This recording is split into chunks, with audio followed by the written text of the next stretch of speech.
Welcome to the latest episode of 5 on the Floor, the 5 Reasons Sports Network. Thanks for joining us on your favorite podcast app.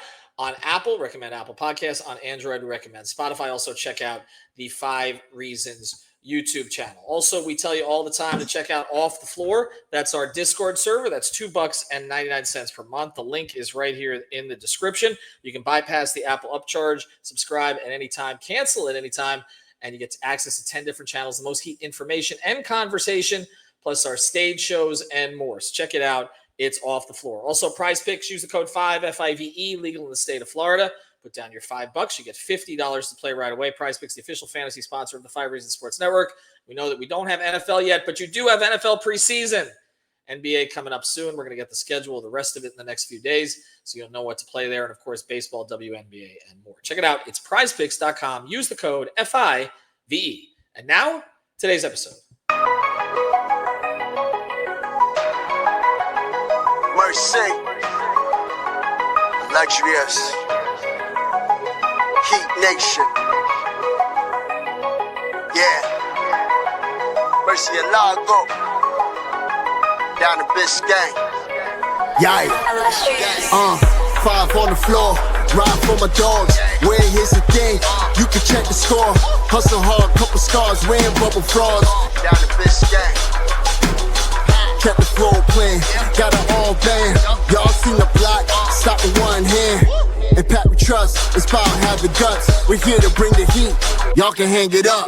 Welcome to 5 on the Floor, a daily insider show on the Miami Heat and the NBA, featuring Ethan Skolnick, Greg Sylvander, Alex Toledo, Brady Hawk, and others from the 5 Reasons Sports Network. Also, make sure to subscribe to Off the Floor for the most heat anywhere.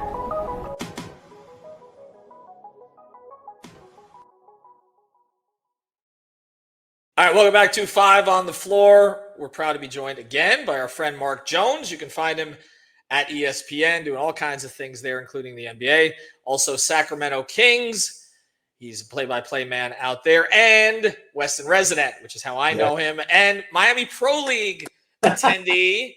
Yes. You've gotten to witness Hassan Whiteside in all of his 8% body fat splendor up close, and you'll be there again later this week. It's fun though, isn't it? Like I've gone out there a couple times. Like it's very, very, very competitive. You got Remy's team, We Them Ones, all of that. It's in North Miami. But for people who say this ain't a basketball town, you have been saying for a while this kind of is a basketball town. It right? is, man. It's a great environment there. You go out there to Johnson & Wales University on a Tuesday or Friday night and catch 3 great games. You get a lot of NBA players popping in. You got overseas international players, pros popping in, and got the championship game this week in Miami Pro Friday night. It'll be Team Remy against We Them Ones, and Michael Beasley will be getting a bunch of buckets. Whiteside, Brandon Knight, Josh Hart usually shows up. Both teams will bring in their hitters, quote unquote, for the championship game. And the great storyline about this one this year is that I think it's We Them Ones have beaten Team Remy 3 straight years in the championship game, so they can't go out like the Buffalo Bills, man. This ain't it. This is Spo's dream, Mark, to have Beasley and Whiteside on the court at the same time. The PTSD, my God. But Keyshawn Johnson for the Heat has played extremely well. Yes, Watched him play last week and did a bunch of great things. He must have like 5 dunks in the first half off alley-oops, great finisher at the rim and lockdown defender. And on top of what I saw from him in Summer League, definitely going to be a significant piece, I think, in terms of the rotation for the Heat this year. Yeah, we're going to talk more about him as we go forward. I know that Beasley obviously gets buckets in this thing. I was there. D'Angelo Russell was there one night. Of course, Brandon Knight went to my alma mater, Pinecrest. Was a first-round pick. So plenty of these guys make it out there. But you also have the chance, and this is one of the reasons I want to bring you on this week. We always want to bring you on. But one of the reasons is you spent some time with Norm Powell at FAU training with the Jamaican team, and then we've seen Norm play really well for Jamaica, including a 34-point game after having the flu. But you got a chance to spend some time with Norm, and you're bullish on Norm with the Heat, right? Yeah, just a great, forceful player at both ends of the court. A guy that really coming off a career year last year. You saw the numbers, and if you watched him, you saw that he is still on an upward arc, I think, right now. As for the fit in Miami, I think he's a Heat type of player. I mean, he's excited about being here in Miami. He's looking for potentially more of an expanded role offensively, because there were, James Harden's very ball dominant, albeit he's an all-star. Kawhi Leonard is going to get his, 15 to 20 shots per game. There are a lot more mouths to feed, I think, with the Clippers, as opposed to the egalitarian system that Spo likes to run with the Miami Heat. So coming off the summer he had with Jamaica, and, a little side note to him playing, he had that 34-point game in the clincher against Costa Rica in overtime. This was preceded by him. I spoke with him, Ethan. He got some pizza. Okay. It wasn't the Kobe burger. Right. He got pizza in the middle of the night about, I don't know, it was late at night, about 10 o'clock, 11 o'clock, before he went to sleep. By 3 a.m., it was coming out of both ends, if you know what I mean. Sure. And there were doctors on the scene. They weren't sure that he was going to play, but really speaking to the type of player that he is, he said, no, I didn't come this far just to come this far. I'm playing tomorrow. So, got some IVs, got some fluids, and came back with a crazy clutch performance to get Jamaica qualified for the next round of FIBA World Cup qualifiers. So he hit a corner three late in that game with 3 Costa Rican players hanging all over him. That really said everything you need to know about Norman Powell. So it was a great story. And I know that when I was up there at FAU, he gifted a lot of his Jamaican teammates some nice merch and some goodies. And it meant a lot to them to see that he was all in, that this isn't a mercenary type of situation, that he's along for the long ride. Well, it's an interesting parallel because he's in the last year of his contract with Miami. And so as we look ahead to that, I have an inclination that they may decide to keep him around a little bit. He's in the last year of his deal. It was a 5-year, $90 million contract. Obviously, he's outplayed that. I looked at the top 40 scorers in the NBA last year. He was 24th and the lowest paid. So if you take a look at that, you say, okay, this is a guy who obviously going to want a bit of a payday this offseason, but I think they may be able to come to something that makes sense. And I just think even as they're pivoting to more of a youth movement, so to speak, to have one veteran in there who other guys can look to and trust, I think is important there. What do you think? What do you think of the fit with him and Tyler in the backcourt? Because I think that's going to be one of the questions here about how seamless that might be. Yeah, I think you may lose a little bit having Tyler on the ball a lot with those two, but then I don't see Powell initiating a whole lot, but he's capable as a playmaker. He can run some ball screen actions. I think that there's a way to make that work. I don't think it's a bad fit. It's certainly something that they would have to finesse a little bit. On the offensive end. Defensively, I think I don't know what the numbers say about Norm, but the eye test tells me he's a plus defender. So with those two guys in the backcourt, that's certainly that helps out Tyler a little bit, right? Well, yeah, and I think Norm came into the league as a plus defender. I think the metrics were not great last year, but my feeling is in this system, he'll be better. I just feel like that's something, and I know Ty focuses on it too, obviously, but right. I do think that getting him into the system will help. We have to say this too, because for those who don't know, you're an original Miami Heat season ticket holder. You do call the Kings games, but you have an interest in this team. And you were out there when I was out there in Vegas for Summer League, and I was just curious for some of your thoughts about that, about what you saw out there, because you mentioned Kishad, and I know he's impressed you. We also saw the rookie Kasparis Hakachonis out there. We talked about him a little bit. Do you think he's close to contributing based on what you saw? I'm not sure that he's going to be a rotation player early. I saw him struggle at times, not just in Las Vegas, but in San Francisco at the California Classic to get by guys. And in Summer League, that's not a great barometer. Although, sometimes you always have to take Summer League with a grain of salt. I remember watching Brandon Pajemski for the Warriors playing Summer League, and he was, by his own admission, awful Yes. as a rookie going into his rookie season, and he ended up having a fantastic season. So you have to take that with a grain of salt. But in some of the litmus test items for his position, being able to go get your own at the end of the shot clock, last 5 seconds, at the end of a quarter or half. I didn't see a lot of burst there in terms of being able to use the self-checkout line, as I like to say. Right. But as a defender in the Heat team system, I think he'll be okay. Right. You know, collegiately, I spoke with a bunch of scouts that watched him play in the conference this year at Illinois, and a better shooter than he was, of course, in the small sample that we saw in Summer League. But defensively, he's going to need some work, and he'll have to be a good team defender. But long story short, I don't know that he's a top 7 or 8 guy to start the year for the Heat. To start this, let's pivot back to this, and I want to get into some of your other summer league thoughts and kind of other players that you saw there, because you mentioned some guys like Trae Young had a bad initial summer league. Sure. Brunson had a bad one, but I saw some of what you saw. I was out there too, and I think he has a craftiness to his game. He's going to have to clean up the turnovers, and I do think you have to be able to get by somebody. That's what I'm curious to see if he can do that. But your thoughts on the overall Heat direction, because we've been doing a bunch of State of the Heat episodes here, where we've been talking about, okay, where are they right now? Like they stole Norm. I mean, I don't think there's any question. I mean, they didn't really give up anything of significance there. They got a player who's going to be a 20-point scorer for them. They've got some young players. Obviously, Hawkins took a step back. Jovic, we're kind of still waiting to see if he can stay healthy. Where you were out there, they kind of called him out there. Then he played better after that. Larson, I think, showed some things. I think you called one of the games that he showed some things out there. And then they have Bam and Tyler. Like, where do you see them in terms of their build and in terms of the East? Because most people have them in that 7 to 9 range again. Yeah, that's, you mentioned it. That's where you start with the Miami Heat. It's Bam Adebayo, it's Tyler Hero, and those guys are the fulcrum of everything that's going to happen, especially the offensive end. And I mean, offensively, Miami, what were they, 19th, I think, bottom third last year offensively.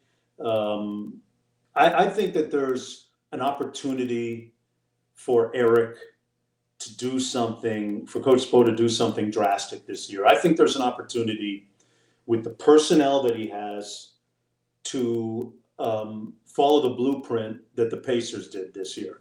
You don't have a star-laden roster. You've got 2 guys who have been all-stars, but you've got Powell, who's, I think, arguably an all-star last year. Wiggins is 3, but I don't know that he's at that level right now. Right? Yeah. And Wiggins as well. You've got the opportunity to follow the trend of the Pacers and play full court, play at a frenetic pace. I know we've heard that from Spoelstra and the Heat before. Every year we're going to score threes and play faster, right? Then they're always bottom 5 in pace. And then he's complaining. He's doing this during the season, trying to get guys to run, because his whole thing is everybody says they want to run until you let them. And then once you let them, they don't want to do it anymore. Yeah, that's true. And I saw Rick Carlisle went through an incredible seismic shift, right?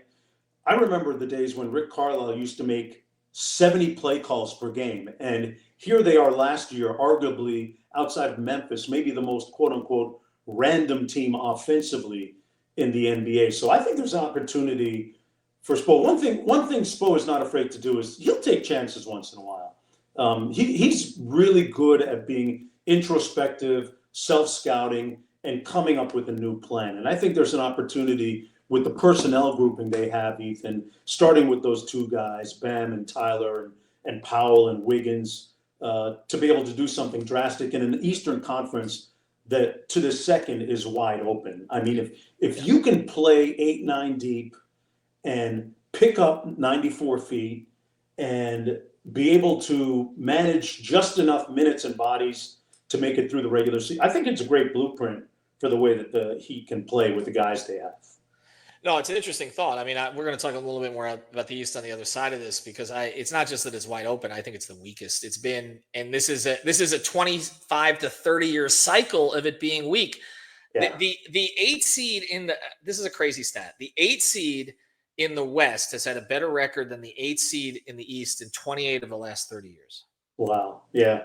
I mean, It's that's a cycle that hasn't shifted. And in fact, it's gone back even this offseason. It went back the other, and everybody in the East has the torn Achilles. So it's Yeah. like, it's Yeah, it's crazy. weird, man. It is weird. I looked at that Christmas Day schedule and I thought, yep, I knew that was coming. Only two teams from the Eastern Conference New York out and of Cleveland 10 on Yep. Christmas Day. And, what do? Do you take a flyer on the 76ers and gamble that they're going to be healthy and Right. throw them in the mix? Milwaukee has been a team that has been on the cusp a lot of times of being either in or out of Christmas Day, and they're not in it this year. So, I mean, if I'm the schedule maker, yeah, I can see where they're justified in going the way they did.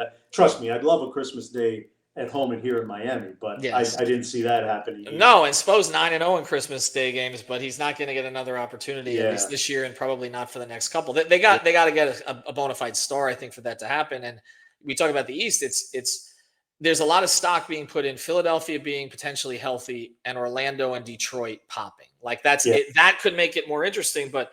I thought Detroit might have had a chance of making the Christmas Day schedule, actually. They're kind of the new sexy toy, right? Mm-hmm. And I think Cade Cunningham has a chance to be the next big star, especially because in the East, there's going to be a chance to elevate. But again, you just don't really know. All right, on the other side of this, we'll get to some general NBA stuff. We're going to try to go rapid fire. I'm very bad at this, but we're going to try to go rapid fire here with Mark. I don't do anything rapid fire, unfortunately, or fortunately. Anyway, if here's something you don't want to do rapid fire, find a house.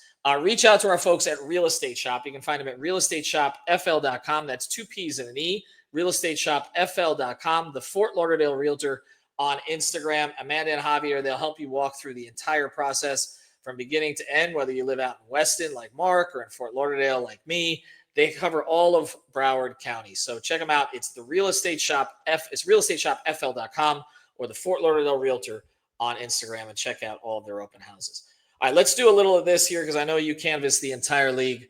Let's just start here. Is this LeBron's last season, in your opinion? I don't think so. I think he's got at least one more after this. Because every time I think that he's going to pack it in, he plays well enough to make All NBA again. Right. I just don't think so. Does he finish there? Yes, I could see he would. So? Yeah. He's content enough there, I think.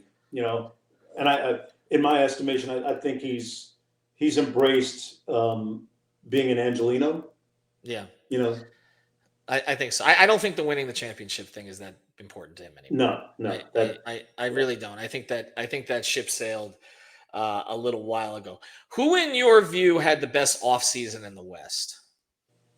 Western Conference. Boy, I know Denver's up top. I'd have to say Denver. Yeah. Is that enough to put them on a line with OKC now? Do you think? So. No. Okay. They added Tim Hardaway Jr. I love the trade for Cam Johnson. Yeah. They added Valanciunas as a backup center. Like, they've definitely fortified it, but you still think OKC is a level above. I think there's OKC and everybody else, and I think when Dallas becomes whole with Kyrie, they're going to be a problem. Yeah. Well, we'll see when that is. That could be as early as February. We're thinking that could actually happen. Did the Knicks upgrade or downgrade by going? Well, this is a tough one for you because you know Mike. So so going from Thibodeau to Mike Brown, how do you think that works? I'll rephrase it. How does that work in New York? I love Tibbs and I love Mike Brown, and I think the New York Knicks are going to take a quantum leap offensively this year because I witnessed firsthand.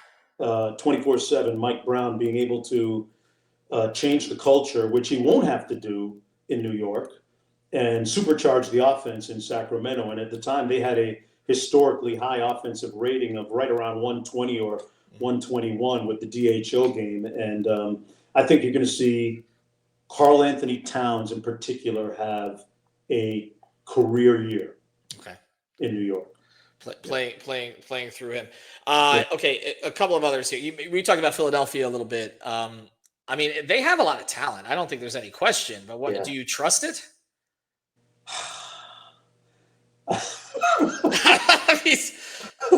No, right?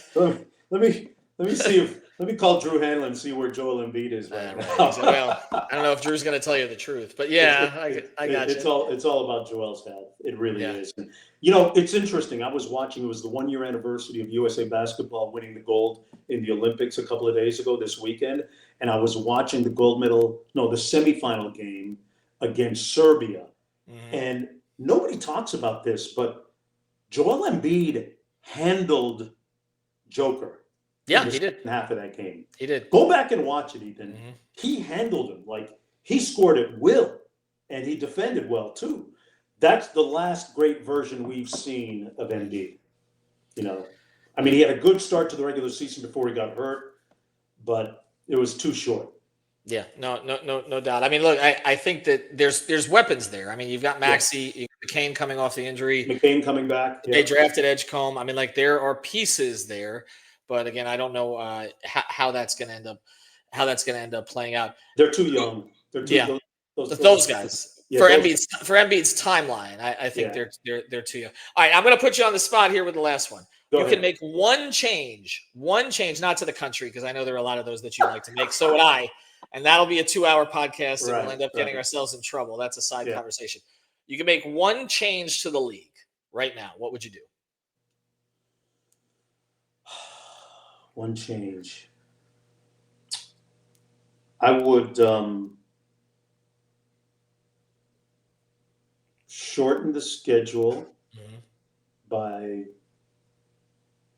10 games, and I would eliminate all back-to-backs. Okay. There's no way that you can recharge your body in that short of time and play quality basketball. Or 3 games in 4 nights. I know we have fewer of those, but I'll narrow it down. I would eliminate back-to-backs. Okay. Well, you could do that probably by eliminating the 10 games, because that's about. But they're not. They're not going to do that. No, like that. There's too much money. Instead, they're inventing these in-season cups that I'm trying to follow. Do you follow it? I can't follow it. I'm sorry. I love the in-season. You do? Cup. Yeah, I loved it. I love the fact that the Lakers won it the first year, Milwaukee won it last year. See, I didn't remember who won it last year.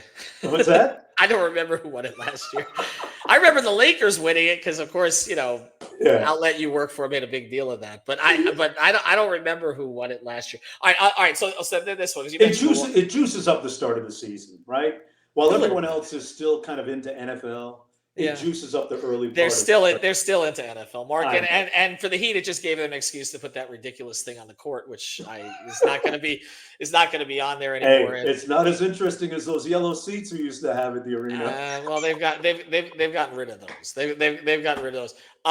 Who's your MVP pick? I'm gonna go. Oh boy.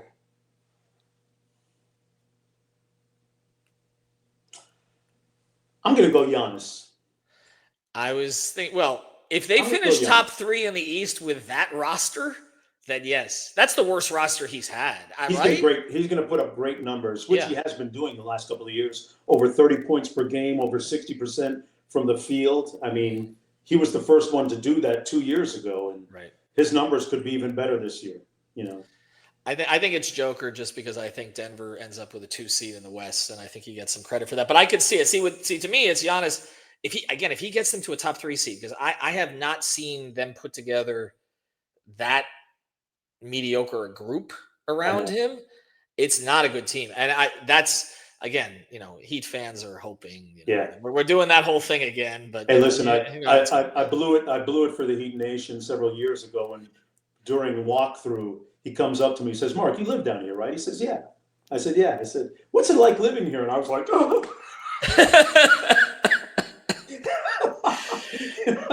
You told him it was the greatest place ever, didn't you? I did. Yes, I was going to say. There's no traffic. Everybody's polite, right? Yeah. Everybody's polite. There's no traffic. You don't have to tip at restaurants. It's the easiest place to live, right? Yeah. Right. I got great Greek restaurants with wonderful, tasty tzatziki sauce. Well, that we do have actually. Yeah. That's accurate. The no traffic thing and the friendly people. But in all honesty, I told him, I said, Miami has fantastic neighborhoods. It's not everything you see on TV. That's right. That's exactly right. Well, we'll see.